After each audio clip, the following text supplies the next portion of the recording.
ជានិស័យដែលឲ្យយើងបានជួបគ្នាពេលវេលា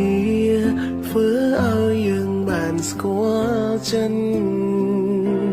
ក្តីស្រឡាញ់ជ្រាបពេញបែងដងបងនឹងអូនជាគូជីវិតរូបមិត្តជាមនុស្សដែលបងប្រាថ្នា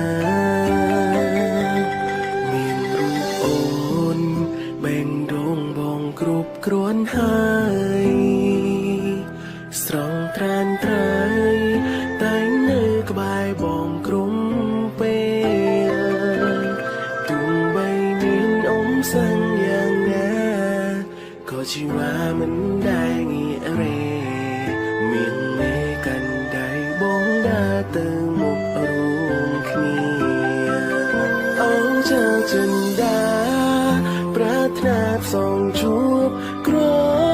បជាតិទូយើងធ្លាប់ឃ្លាតតែយើងនៅតែអាចចាប់ផ្ដើមបងនឹងរក្សាស្នេហាមួយនេះមិនឲ្យទូគ្មានអ្វីបំបែកយើងចេញសេចក្តីស្រឡាញ់ធំជាងលោកពីថ្ងៃនេះយើងនឹងបាននៅ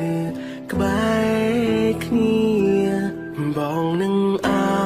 បពុំងាជាប់ក្នុងអាវរ៉ាហើយផ្ដល់តែសេចក្តីស្រឡាញ់ស្នាមញញឹមជូនរូបជីវ៉ា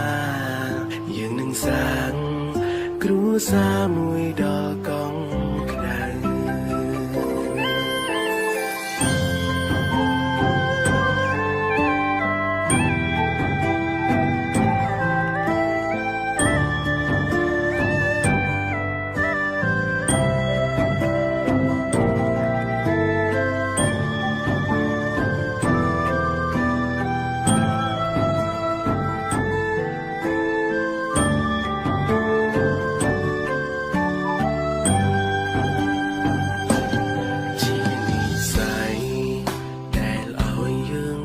ជួបគ្នា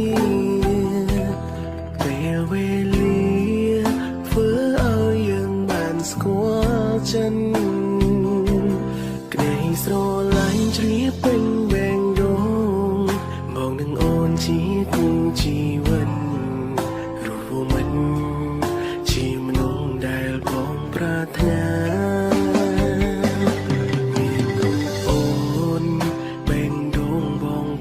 គ្រាន់ហើយ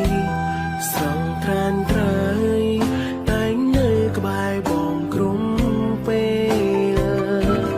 ទុំបីមានអ៊ំសាំងយ៉ាងណាក៏ជីវ៉ាមិនដែលងាករេមានមេកាន់ដៃបងដើរទៅមុខរួមគ្នាអូចាចិនដាប្រាថ្នាផ្សងជួបគ្របជាតិទូយើងធ្លាប់ឃ្លាតតែយើងនៅតែអាចចាប់ផ្ដើមបងនឹងរក្សាស្នេហាមួយនេះមិនឲ្យទូគ្មានអ្វីបំបែកយើងចេញសេចក្តីស្រឡាញ់ធំជាងលោកពីថ្ងៃនេះយើងនឹងបាននៅក្បែរគ្នាបងនឹងអោបពុំងាជាប់ក្នុងអាវរ៉ាហើយផ្ដល់តែសេចក្តីស្រឡាញ់ស្នាមញញឹមជូន